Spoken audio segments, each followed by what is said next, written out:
साथियों, सबको जय मसीह की। मैं मोहन प्रभु में आप सभी का स्वागत करता हूं और सभी को जय मसीह की कहता हूं, प्रभु यीशु के नाम से आमीन। आज का विषय है, बाइबल के अनुसार हम जो विश्वासी हैं हमको प्रार्थना किससे करना चाहिए। जैसे कि बाइबल पढ़ने से मालूम होता है कि पिता परमेश्वर, प्रभु यीशु और पवित्र आत्मा तीनों एक ही हैं और यही सत्य है। बाइबल हमें एक ही परमेश्वर के बारे में बताती है जो तीन व्यक्तियों में प्रकट करती है, जैसे पिता परमेश्वर, प्रभु यीशु और पवित्र आत्मा। इसलिए इनमें से जब हम किसी से भी प्रार्थना करते हैं तो परमेश्वर से ही प्रार्थना करते हैं। जैसे प्रभु यीशु ने मत्ती ऐसे 6:9 में लिखा हुआ है। आइए कुछ वचन से देखेंगे कि 6:9 में, मत्ती की पुस्तक 6:9 में जैसे कि प्रभु कहते हैं, तुम क्या कहा, अतः तुम इस रीति से प्रार्थना किया करो, हे हमारे पिता, तू जो स्वर्ग में है, तेरा नाम पवित्र माना जाए, तेरा राज्य आए, तेरी इच्छा जैसे स्वर्ग में पूरी होती है वैसे ही पृथ्वी पर भी हो। हमारी दिन भर की रोटी आज हमें दे, और जिस प्रकार हमने अपने अपराधियों को क्षमा किया है वैसे ही तू भी हमारे अपराधों को क्षमा कर, और हमें परीक्षा में ना ला परंतु बुराई से बचा, क्योंकि राज्य और पराक्रम और महिमा सदा तेरी ही है, आमीन। यानी कि यहाँ पर प्रभु यीशु मसीह पिता से प्रार्थना करने को कहते हैं। यह प्रभु,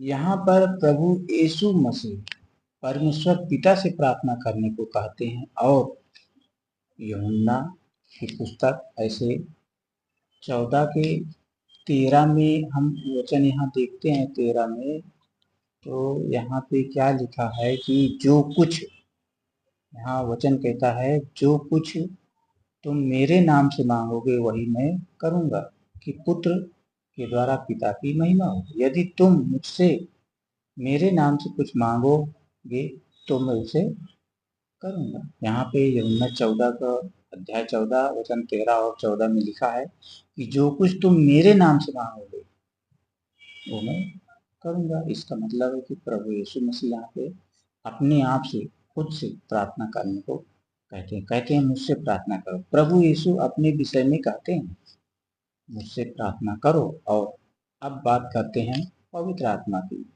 तो पवित्र आत्मा से प्रार्थना करने का कोई सीधा वचन नहीं है, लेकिन बाइबल हमें बताती है कि पवित्र आत्मा परमेश्वर है। जैसे हमारे लिए प्रभु यीशु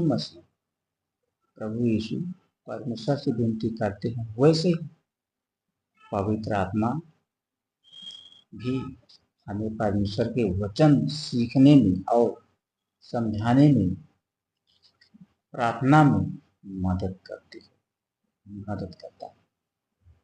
जिसे आप रोमियो की पुस्तक अध्याय 8 वचन 25, आइए देखते क्या लिखा है यहाँ पे। देखिए, हम थोड़ा सा देखेंगे। हाँ, 25 लिखा है, परंतु जिस वस्तु को हम नहीं देखते यदि उसकी आशा कर रखते हैं तो धीरज से उसकी वाट जोहते हैं। यहाँ पे देखिए वचन हम सबको बड़े स्पष्ट और साफ शब्दों में कहता है, परंतु जिस वस्तु को हम नहीं देखते यदि उसकी आशा रखते हैं तो धीरज से उसकी वाट जोहते हैं। यहाँ पर 26 में लिखा है, इसी रीति से आत्मा भी हमारी दुर्बलता में देखिए यहाँ पवित्र आत्मा की बात हो रही। में आत्मा,